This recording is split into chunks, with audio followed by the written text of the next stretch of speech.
Good morning, and welcome to the Four Pillars of Self Mastery, the foundation of dynamic leadership. Before we get into the four pillars of self mastery, I want to set some context, not to slow things down, but to make sure we're having the right conversation. The pace of change. The pace of change today isn't just fast, it's accelerating. And the magnitude of the pivots leaders are being asked to make keeps increasing. Habits, leadership styles, decision patterns that once worked reliably are struggling to keep up with the speed of life as we know it today. What I see most often isn't a lack of intelligence or effort, it's a reliability problem. People can perform on a good day of a good week, but under pressure, surprise, or emotional load, access to judgment, clarity, and choice drops off. Leaders can no longer rely on their favorite leadership style, the one that feels most natural or comfortable. Things are moving too fast. Information is too widely distributed, and people are making decisions based on intuition, thin slicing, and real time perception. What we're talking about today isn't another framework to memorize. It's not about fixing people, it's about something more.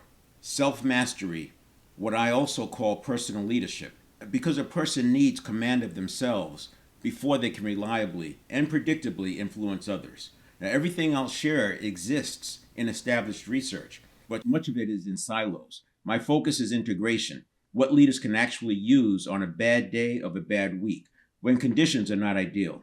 With that context, I want to introduce a simple but robust model, the four pillars of self mastery, and show how it underpins emotional intelligence, dynamic leadership, and reliable performance in times of change. This model will later be applied in the leadership series next month. The four pillars are not just for self mastery, they also form a dashboard that you can use to gauge the current state of your team, especially in times of change. Now, let's start with the four pillars.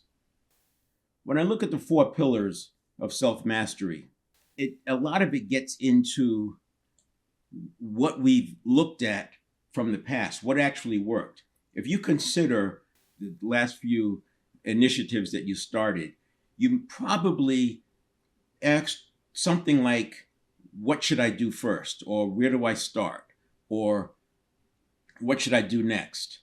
And often that question leads us, it basically primes us to look at what we've done before that has worked, as opposed to what's called the Merlin method, where you go to the end and then you work backwards. And often if you go to the end of your outcome, what you want, and you work backwards to the beginning, what you'll find is that first step is often different than what you came up with when you said, where should I start? Because where should I start activates that same thing that was activated the 2 times ago, 3 times ago, 4 times ago, etc. And this is why we see repeated behavior and overall. It's not the only reason. There's a lot more. And that's why I use the four pillars. Now, I use a table to illustrate the four pillars because it's a foundation. It's not just a set of pillars. It's also the foundation for your life design, purpose. Most breakdowns aren't a lack of effort, as I said. It comes from structural instability. So here's the four pillars under the foundation. The first one is knowledge. And I have often said that to know and not do is to not know. While that's not exactly accurate, it's essentially the experience, right? If you know something, but you don't use it, it's not much better than not knowing at all. So while knowledge is not enough, it's often necessary, because in order to get to the next three pillars, if you don't have the right knowledge, they won't make sense, or maybe you won't be justified in moving forward. The second one is habit mastery. And I get into habit mastery because without understanding the anatomy of habits and how they're structured and why they are what they are, it's very easy to believe that things are not available to us, or that this is the same, or I've tried that and been there, done that, it doesn't work. What I'll tell you here today in habit mastery is there's a system that underlying all habits and the formation of habits initially, those habits that were formed from age 0 to 7. There's a structure in place, and that structure can be used to reset your habits. That's an important piece of information, and it enables us to then go to the next two pillars. The third pillar is state mastery. While I talk about this structure for habit mastery being a reliable process that you can use again and again, even on a bad day of a bad week, it does require you to have control of your state, mastery of your state. And that's why I put that third. If I put state mastery second, then we would say, well, there's only so much I can do. But once you understand the structure of a habit, you'll also see, oh, wow, I was going after my state change or my state mastery the wrong way. There is a better way to do it. And I don't mean to say somebody's right or wrong. What I'm saying is that there are paradigm shifts that are underway. Some of them are quite far along. We're just not aware of them because it's still sitting in the research lab. But those paradigm shifts have enabled us to see things about the brain that we didn't know just 50 years ago. And understanding what's going on in the brain has opened the door to this habit mastery. That's why I cover it second. And then we come back to state mastery. So it's sort of like the things that you've done before that didn't work, we need to revisit them with this new lens. And then the fourth one, this was inspired by watching a person who was highly skilled in the area of managing themselves, but still got knocked off track. And the reason they got knocked off track was something that happened years and years and years ago, long before they were in business. And what the observation is that if you have areas where there's resentment or there's residue of some interpersonal issue, and I'm not talking about mental health here. So if I use the word like trauma or little t, I'm not talking about the kind of trauma that you're thinking about in terms of mental health. I'm just talking about something as simple as a kid getting their ice cream cone knocked out of their hand by a person who loves them. And while it's accidental, that person found it funny and laughed. That could be this painful moment for this child that gets associated to all kinds of things. Ice cream brings it up. Maybe going out with somebody they care about brings it up. Maybe somebody bumping them brings it up. And now you have all these associations.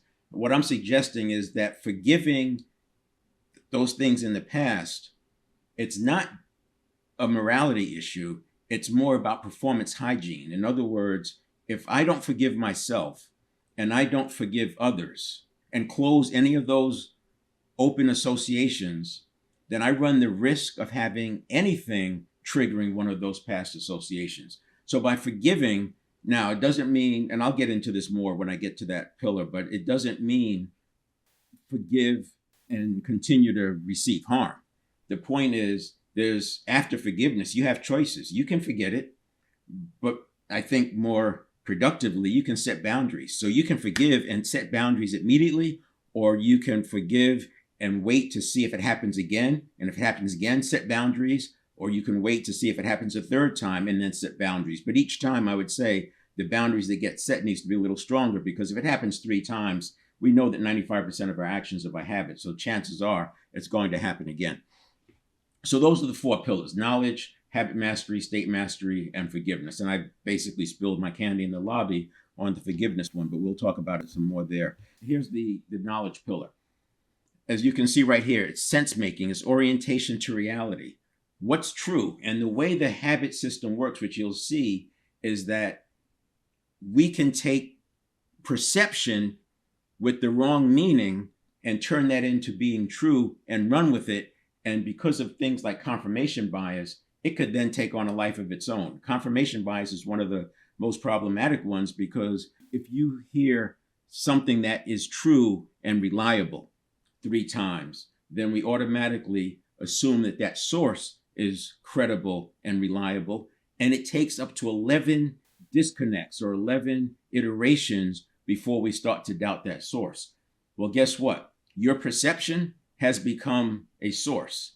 And if the things that you've perceived are true, then it makes that perception, right, a credible, reliable source. And we go through life taking our perception and meaning as true. And while it may most often be true, we have to have a way to cut the deck. We have to have a way to say, wait a minute, let me just check this another way. That gets into understanding how habits are formed, and we'll talk about that some more then.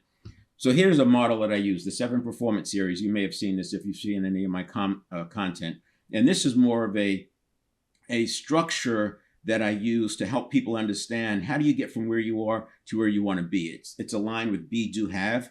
It's aligned with agency. It's aligned with taking charge of the things that you can control before trying to take charge of the things that you can't control.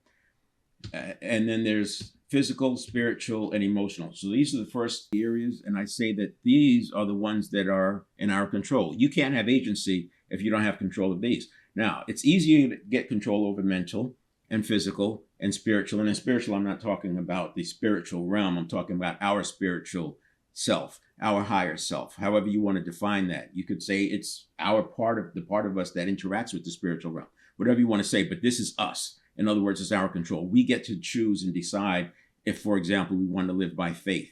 And if we want to live by faith, we can choose and decide what doctrine we want to follow. So these three are easily managed. While emotional may, from an intellectual standpoint, say, yeah, emotional is in our control. But if you get hijacked and triggered, you don't feel like you're in control of your emotions. The emotions are running away. I've heard people describe it as, yeah, when something happens, I feel like somebody takes over my life and I can't get it back until, hours later or even days later. They take control of it and they do things and say things and I'm not in control. Again, I'm not talking about mental health. The point is, if a person is emotionally hijacked, you don't know what it's taking them back to. And if there's a triggered event or phobia, something like that happened from age 2, 3, or 4, and they get taken back to that space and the threat is as high. So remember, the subconscious treats threats like a tiger on the Serengeti. Most threats that we're encountering are not at that level. So to get hijacked at that level doesn't really make sense. And it puts us into fight or flight when really what we need to be doing with agency is focus and engage. So I don't care what's going on around you. And they depict this very well in the movies. And you look at special ops like Black Hawk Down, that was a great movie. You look at Rangers and SEALs and how they function, SEAL Team 6, etc. These movies, they depict it very well. I've trained with SEALs. I've been an Army Ranger. And they essentially in the training, they kind of break that conditioned stimulus response that leads to fight or flight. And it turns into focus and engage. And that focus and engage gives you access to your skills. Whereas if you're in fight or flight, things narrow down and you lose access to what you know and what you can do. Now, the next area, relationships and professionals. So these are obviously not 100% in our control. We can influence them, but they involve other people. Even if you are in business for yourself, there's still buyers and suppliers, right? So this is where things can go awry.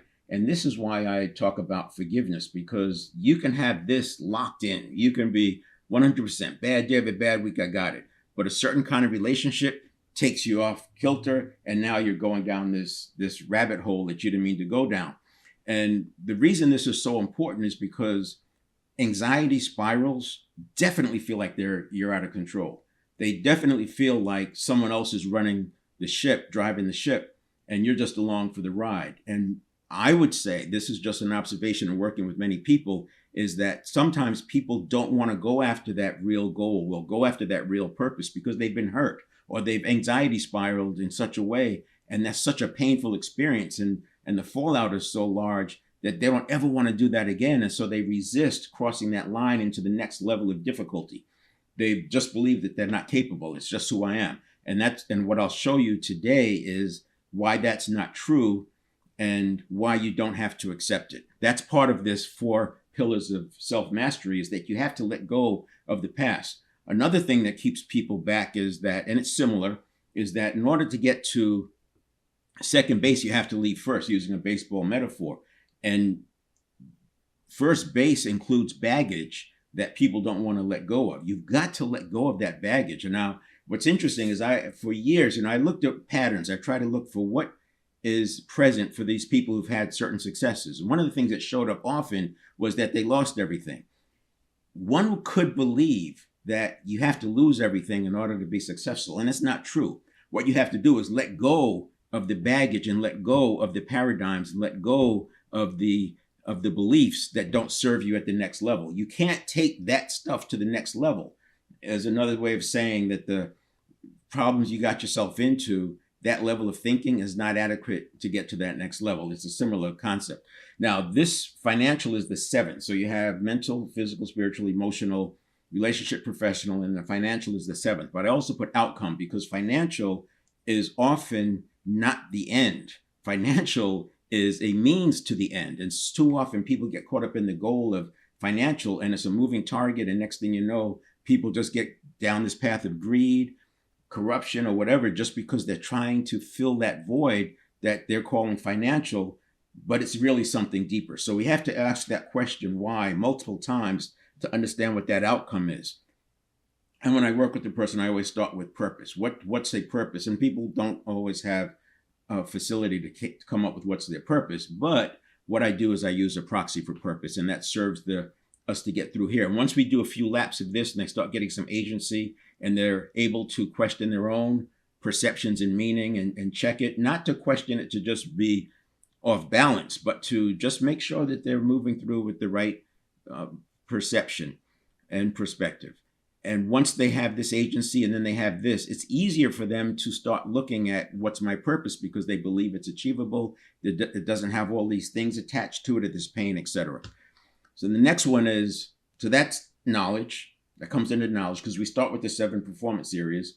That's to give us a common language, because I also use it as a diagnostic tool. It's a diagnostic tool for me to see where's the weak link. And then, but because I have a common language with the client, we can talk about it from that perspective. So the next one is habit mastery. And this is huge. Now, if I just go talk to people, and again, my audience is generally speaking over 50 years old, because I also have a passion for transformation after 50. And these two work together because the content applies to both. One is more about transformation and the other one is about high performance, and those two go together. But when I talk about habit change, people will feel like either I know how to change habits, I'm fine with where I am, or they come up with, yeah, but that's not for me. I've tried it. I've read all the books. I've done all the things. Those are two extreme responses. But either way, what it does is it gets a person to put habit change or habit mastery aside and say, that's not for me, for whatever reason, whether they feel like they're already a master or they feel like it's not for them. What I would say is that there are different types of habits. There are behavioral habits, and those are the ones that most people with experience have figured out how to manage. Like you may have a habit of eating chocolate candy, but when you hit a certain weight line, you stop that. I'm not going to go do that anymore. You may have a habit of scrolling on social media, but when something comes up and you need to put the phone down, you can put it down. It's not an addictive type habit, although it's a habit. And those don't really cause problems. And there's no reason, a person may not see any reason for them to go down this rabbit hole of more work to be able to solve that, because it's not an issue.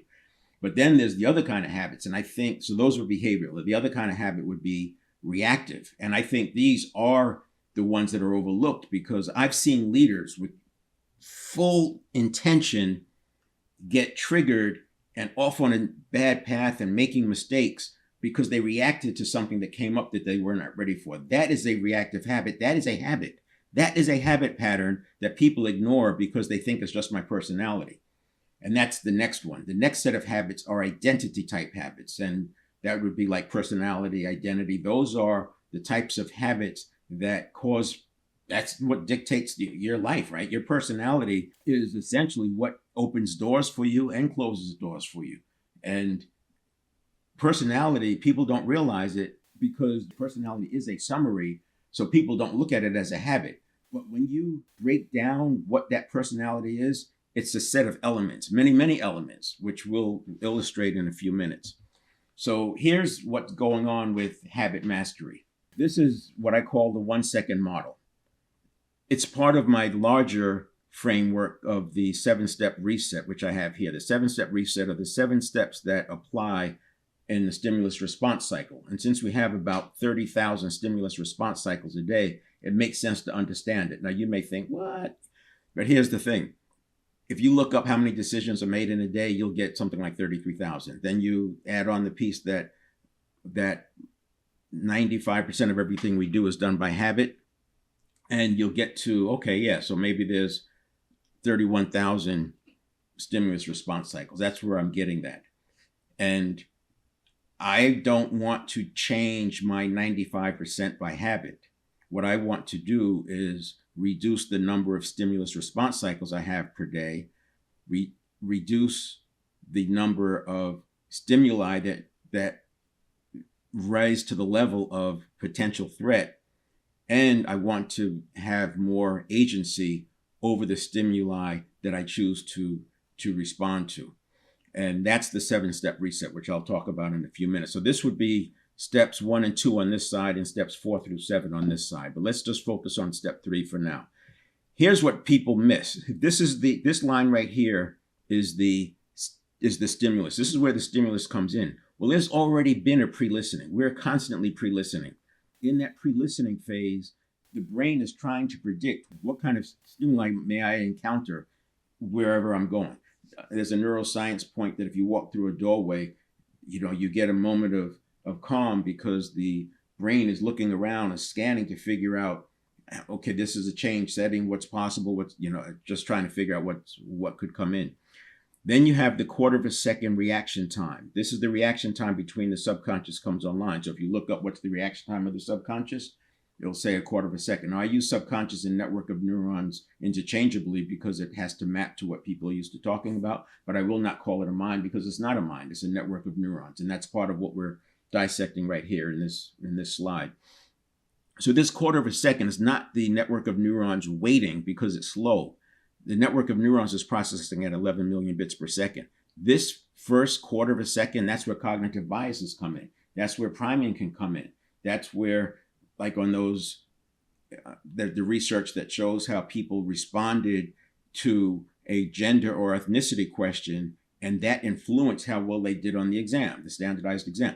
That's all happening here. It's this it's taking the pre-listening, using the initial detection and figuring out, okay, what does this mean? It's applying meaning to it. And then it hands off, it goes to the next stage, which is, okay, we have to react to this. We have to stay safe. We got to stay alive. What's the path of least resistance? This is where habits come in. This is the reactive habit. This is the identity or personality. What's the path of least resistance? That path of least resistance is not mental. That path of least resistance is neurobiological. It's neural pathways, which are made up of neurons connected with synapses.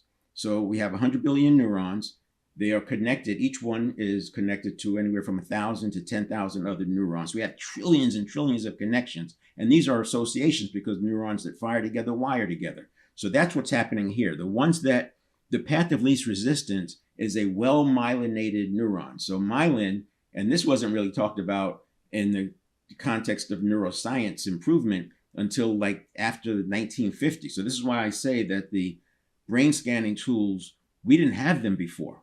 We didn't have them to be able to understand what's actually going on, which is why the philosophers from the last few centuries called it a mind. They called it a subconscious mind because they didn't understand that this was brain processing, and that brain processing is not mental. It's neural pathways interacting with one another, and those neural pathways is more physiological than it is mind. In fact, it's all physiological, and what's going through the neural pathways is energy. So and again, at 11 million bits per second. So the path of least resistance is a well-myelinated neural pathway. That's a habit. This is why your reactions are similar from year to year to year for a particular stimulus. That's why your personality tends to be the same, because it's a well-myelinated set of neural pathways. Now, it's difficult to change myelination. You're not going to just go in and unmyelinate the neurons, but what you can do is start a new pathway. And you start that new pathway by myelinating different set of neurons, and the synapses is there connecting them. And that is done with what's called deep practice, which we get into in the workshop.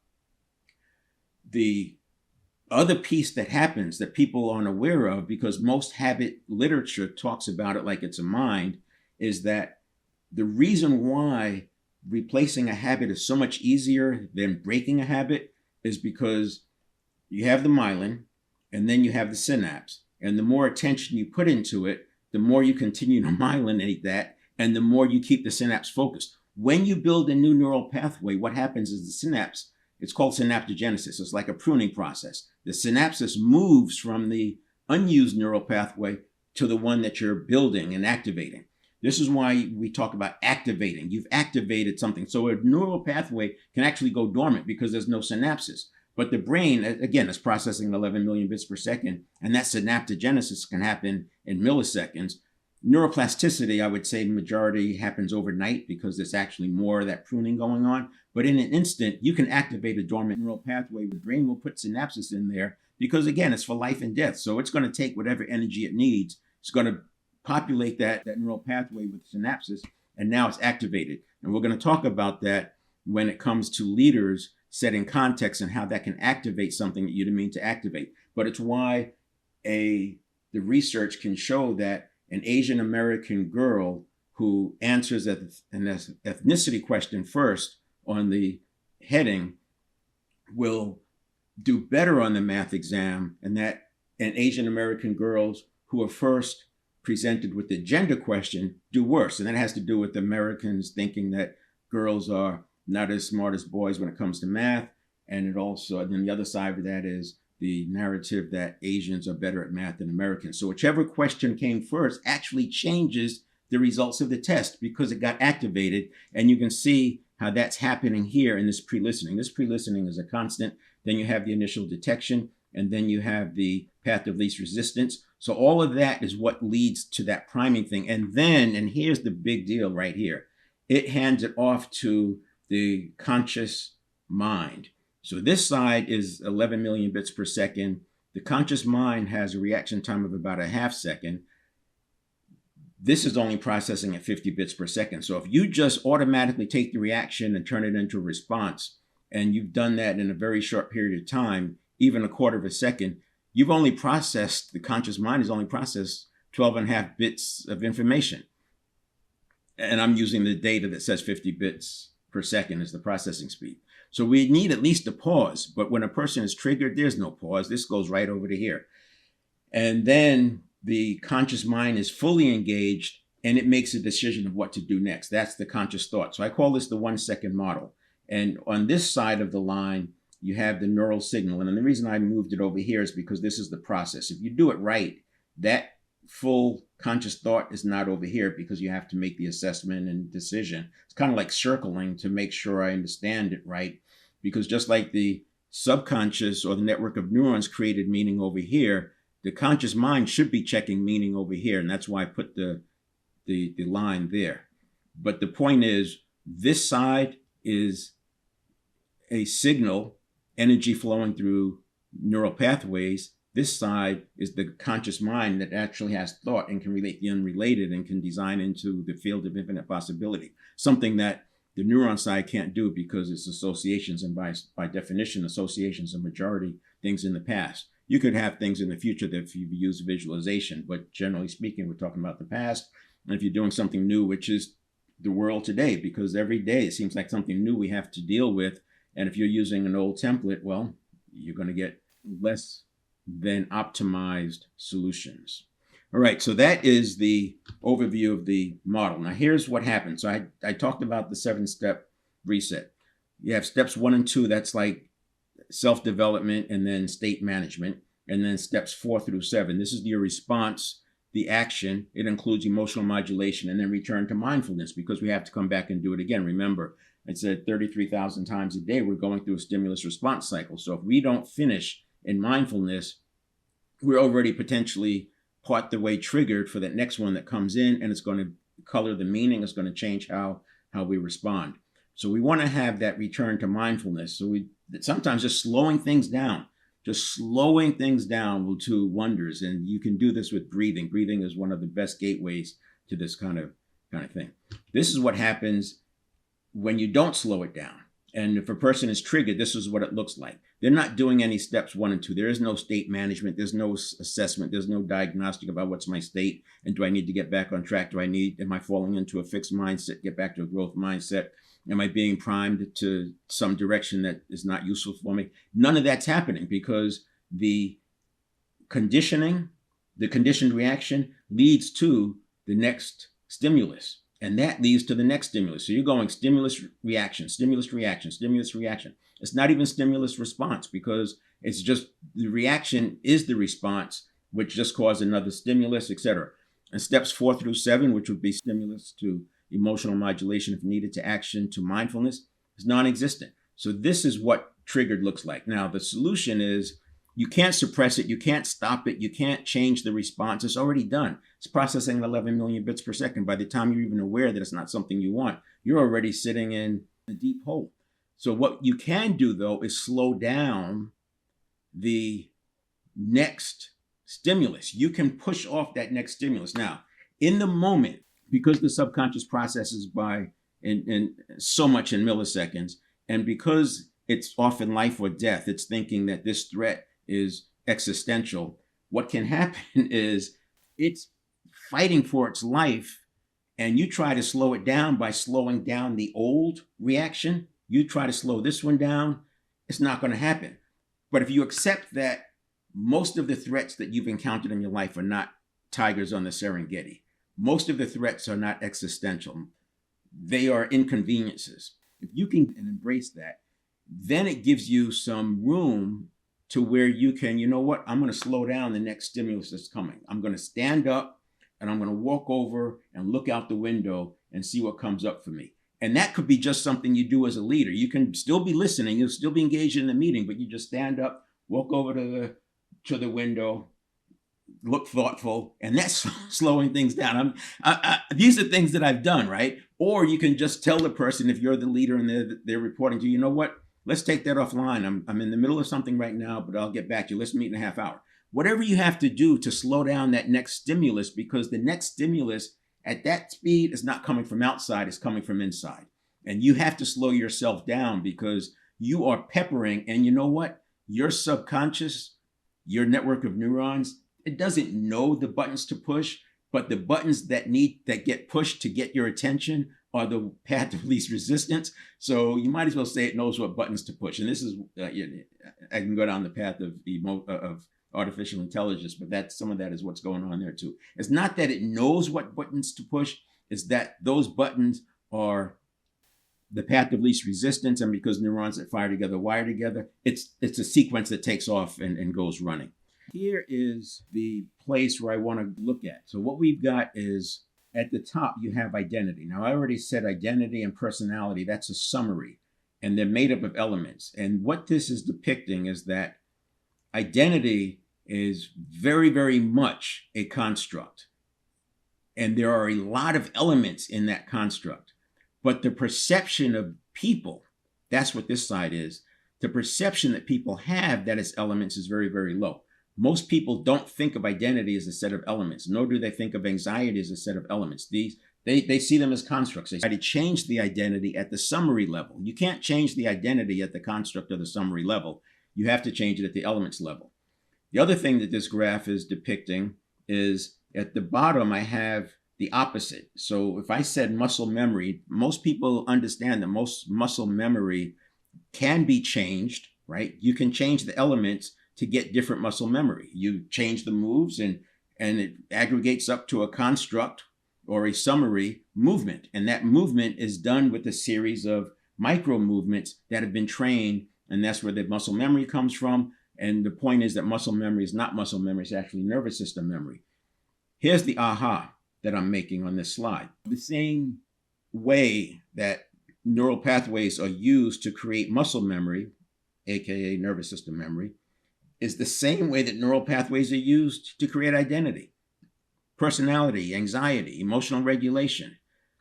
And most people who are in the change behavior business understand this intuitively. They've seen this, but what they don't have is this understanding that identity is a summary or a construct. And the reason is because of what I'll show you here to illustrate it.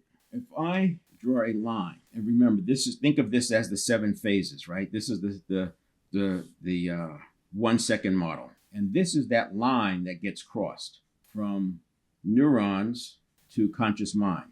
On this side, you have elements that make up muscle memory. Now, people get it when we're talking about muscle memory because they say, oh yeah, I did these things and I practiced these steps, and now I can do this compilation of these steps and moves, and I can do it successfully. When I take the conversation to personality, the same is true. So what we have is the construct and we have the elements. So as we go through that 7 phases and we get to that line that says, okay, the network of neurons is going to take all of this 11 million bits per second worth of information, it's going to package it into a thought that can be perceived by the conscious mind. And this is what I was talking about, where when it crosses over, it's perceived as truth because it came from inside. But remember, over here, we had meaning, we had cognitive biases, we had path of least resistance, we had meta programs, we had priming. All of that was influencing it. And we also have our state, right? Because if you are already stressed, you're more likely to have a fight or flight reaction than you are to have a focus and engage. So again, the construct would be personality, identity, anxiety, and it's like muscle memory. The elements, in this case, it's movements, is what are the movements. And when it comes to personality or identity and those things, there's a plethora of elements that go in here, but they're all very small associations that we can work on. So this to me is an important perspective because when I'm working with a person, I want to go from here and work our way up to where they see not only their own identity as a compilation of elements or a summary of elements, but they can spot the elements in others. Now, you're not going to know all of the elements, but what you can do is you can know when things change. And that's the first step of mastery, is to be able to spot those things in yourself and others. Now, the next one is state mastery, real-time agency, maintaining access to choice in the present moment. This is where we make the difference of being able to respond appropriately on a bad day of a bad week.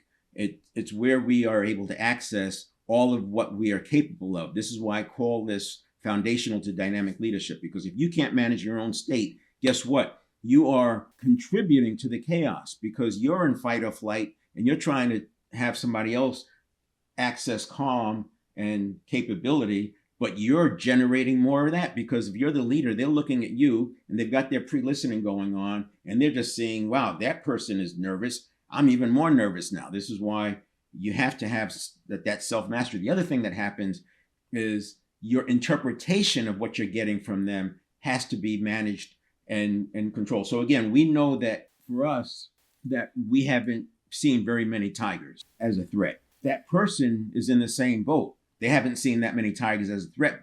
But if they're reacting like it's a tiger, you have to look at that for what it is. So let's keep moving along here. So I want to get back to that point. So this is another view of that conditioned reaction, conditioned reaction, conditioned reaction. What I said is step 2, the pre-stimulus collapses.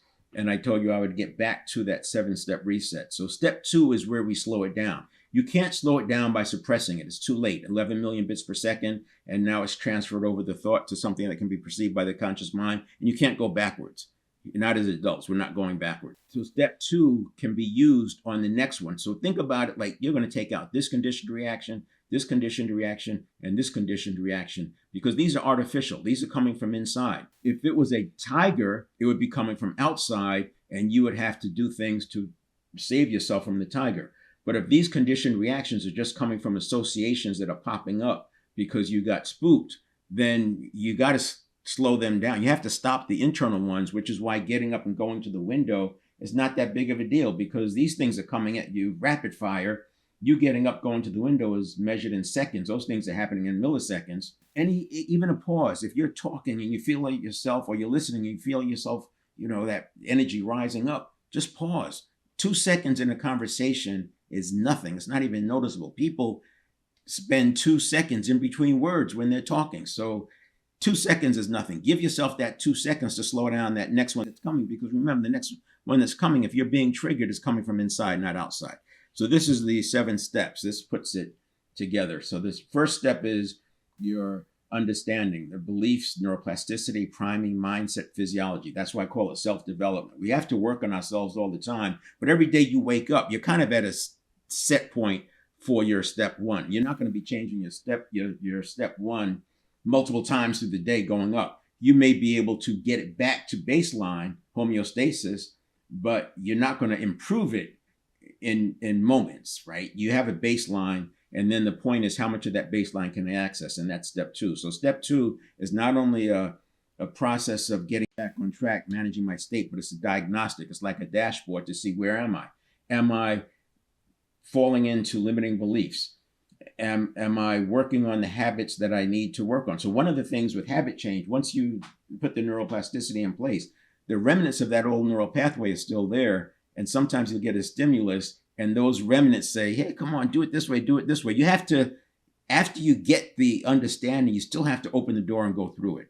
The neuroplasticity is not necessarily going to make you go through the door. You have to do that choice. And eventually going through the door becomes the path of least resistance and it becomes automatic. That's the automaticity. But in the gap, in the transition, you have to still make the choice. When I work with somebody to stop saying ums, they'll first tell me, oh yeah, I notice them now. I notice that I'm saying, okay, well now you have to do that next step and choose a pause instead of the This is part of the training that we go through with that. But you'll see that they will say, I said, And that's just part of the process. It is just part of the process. But the more you come back and the more you get yourself to do it right, the faster the conversion is going to happen. And then we have steps 4 through 7. So this is the response. So I make it completely separate from step 3. Remember, step 3, that last phase is handing off that intended reaction to the conscious mind. And if the conscious mind treats it as the response, then the response equals the reaction. And this is where the triggering gets even worse. And I have step 5 is emotional modulation, because step 6 is action. We don't want to act if we're being emotionally triggered. You have about 90 seconds to undo any hijacking, emotional hijacking. If you don't get the emotional hijacking resolved in about 90 seconds or so, it then becomes a neurobiological event. It's lodged in your network of neurons. It's now generating cortisol and adrenaline and all that just builds on it. But you can turn this around, and it doesn't take 90 seconds. It's just that that's sort of the limit, because after that, it's moved on, right? The subconscious is processing so fast.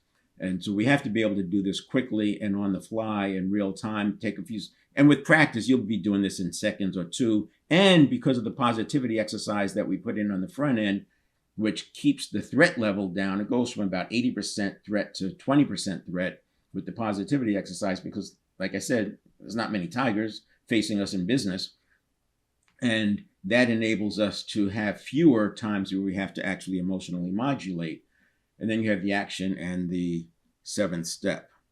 So this is another view of what we said, so with the little labeling on it: self-regulation, high heart rate variability, because heart rate variability correlates with willpower and discipline. When heart rate variability is low, your willpower is low, and there's more to it than that, but that's a good start. And then you have the reaction, the response, action, and mindfulness over here on the right side. So this is the agency view.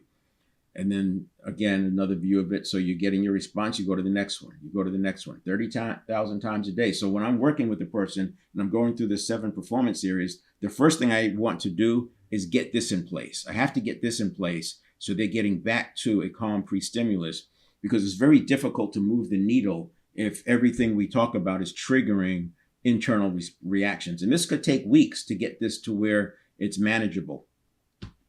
And again, another view. So the conditioned reaction and handoff to conscious mind.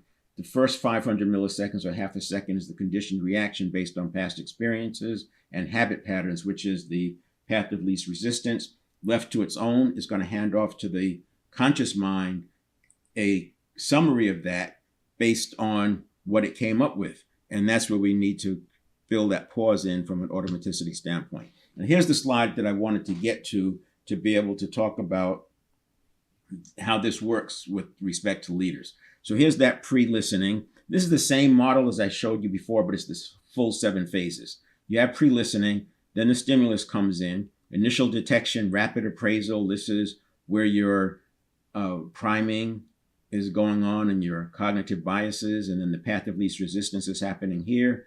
And then the reaction formation is built. So this is your half second. That's what's going on in the half second reaction time of the conscious mind. And to put it in perspective, just so you have a reference point, cats have a subconscious reaction, a network of neural reaction of about 80 milliseconds, so less than 1/10 of a second. In fact, it can be as low as 50. Dogs have one about 150 milliseconds. And I bring that up because humans can get their reaction time to be about 150 milliseconds. That's what it is for athletes when they go through training, and because of the repetition, they're speeding up their reaction time. They get it down into the 150 millisecond range. But anyway, so by a half a second, we have the reaction formation, and that's that line. That's that line that I was talking about that crosses from the network of neurons signal through neural pathways. It goes over to thought, which is also energy, but it's going from 11 million bits per second to 50 bits per second. And that, when it crosses that line, is going from a signal to a thought that can be perceived by the conscious mind. Very, very important, because most people are just knocking on this door. They're so close to understanding this line, but because they treat this side as a mind, they don't recognize it as two separate sides. They're looking at all the stuff that's going on over here, and they're trying to reconcile it into what makes sense for a mind, because it's what's been the reality for the last few centuries. Is what if you're over 50, certainly what you learned in elementary school and high school and college, right? If you're a Gen Zer, it's something that you've heard differently. But even with the Gen Z, this line is not explained as for what it really is, because it's still calling this a mind. All the textbooks call this side a mind. And that's back to the summary versus the elements. And then we have the conscious side, pre-conscious surfacing. This is that first phase. This is why I want you to pause before you decide full conscious engagement. So this is like circling. Okay, I see what I'm getting. Let me circle it a little bit more. Let me circle it a little bit more, because information is coming in rapid fire, right? 12 and a half bits per quarter of a second is coming in. So at least wait a half a second to let some more information in. Then you have your conscious engagement, then the consolidation and action. And that is where the handoff goes to step 4 for the response. Now, the reason this is important is because if you think about things that are familiar, this is what we see. That's the 1 second. When you get into high stakes situations, and I use the live broadcast because when I go live, I mean, I've experienced this. I experience it real time going live when you have glitches and mistakes that happen. It can collapse. And what we want to do with agency is keep pushing it out, but you don't push it out by slowing down the reaction or the response that's already happened. You slow it down by slowing down what's coming, and just by taking a breath and pausing, because that what's coming is coming from the inside. It's not like I got a glitch, a technology glitch, and then another technology glitch, and then another technology glitch, and then another technology glitch. What's actually happening is there was one technology glitch, and then the associations were just piling on, and they kept on coming in. By changing my direction, by taking the breath, or the skills that we teach, by doing that, we automatically slow it down. And then this is what happens when a person is triggered at the bottom. You can see it can collapse. So what's collapsing is these things: the initial detection, the rapid appraisal, the meaning, the path of least resistance. And this is where you get into highly myelinated pathways, which is why people can see anxiety spirals. As a leader who's going into a meeting to set some context, and if you go back and listen to my introduction on this one, you'll see this is what I did. I was setting context, because when you do that, there's a pre-listening, and that setting context, which has positive intent.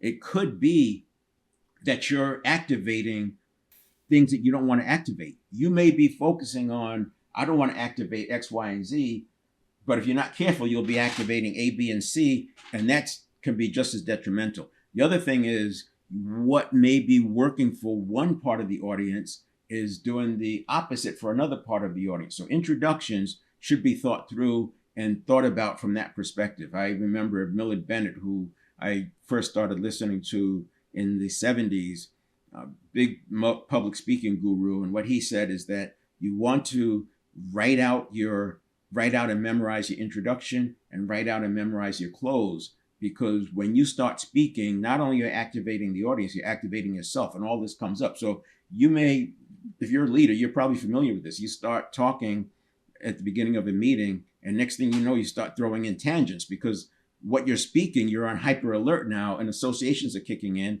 and it's causing you to say and do other things. So that is where we're slowing this down, because we don't want the triggered behavior. The big aha for me here is that those triggered associations are coming from inside, not outside, so you can't slow it down because you're not really dealing with the tiger. And then the last one is forgiveness. And as I said, I kind of spilled the candy in the lobby on this one. The point about the forgiveness is that we have to forgive ourselves, so that's not an open wound.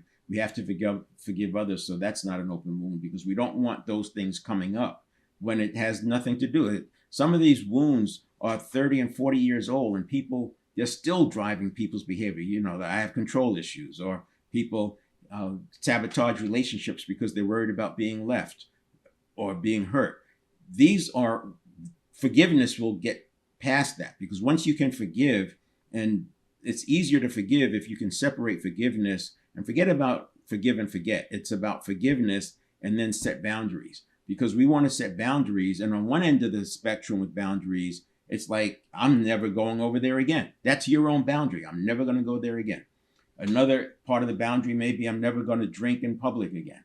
Another part of the boundary might be, I'm always going to drive my own car, or I'm always going to have my phone so I can call an Uber. I'm never going to leave my phone home. Whatever those are self boundaries.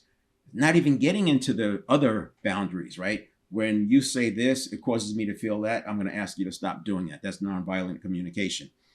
And then by forgiving and then giving yourself the power to create boundaries, you limit the amount of triggering that's going to happen because of relationships, because this is the one where after you have all this agency down here, you can still get knocked off center by what's happening in relationships.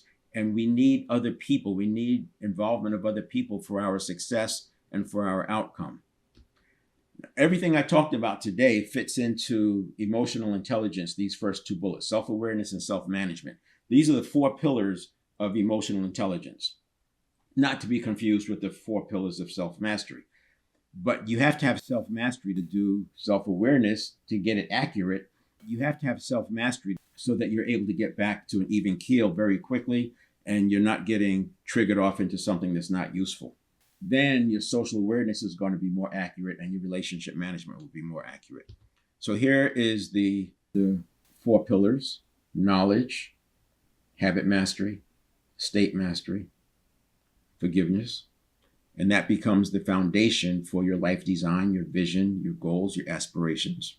And then here is a summary of the 4 pillars on one page. You can take a screenshot of that. And this model is not just something that I use as a roadmap.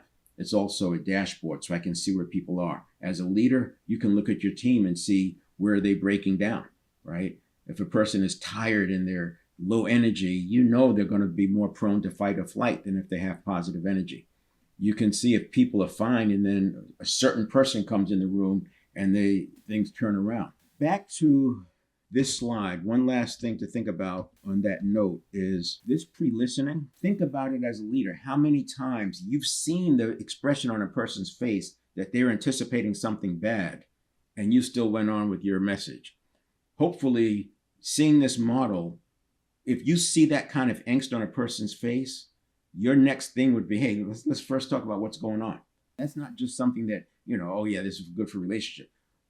It's prescriptive when you see that a person is about to jump into fight or flight and you haven't even started speaking yet, because that is going to influence everything.